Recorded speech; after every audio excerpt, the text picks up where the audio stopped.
గోమాతకు వృషభానికి నామకరణం చేయాలి. ఎటువంటి పేర్లు పెట్టాలి? పతివ్రతల పేర్లు, అయోనిజల పేర్లు, దేవతా స్త్రీల పేర్లు, జగదంబ యొక్క పేరు పెట్టాలి. వధువుకు పేరు పెట్టిన తర్వాత లోగడలో ఆమెకు పతి ఉన్నాడా, భర్త ఉన్నాడా, ఆయన పేరు వృషభానికి పెట్టాలి.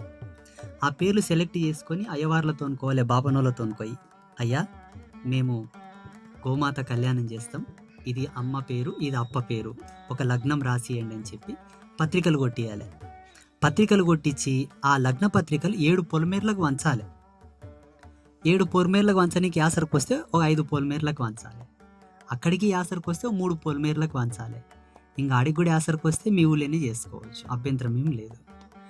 పంచిన తర్వాత వాళ్ళకి చెప్పాలి, నా బిడ్డ నా తల్లి, నీ బిడ్డ నీ తల్లి, లోకానికి బిడ్డ లోకానికి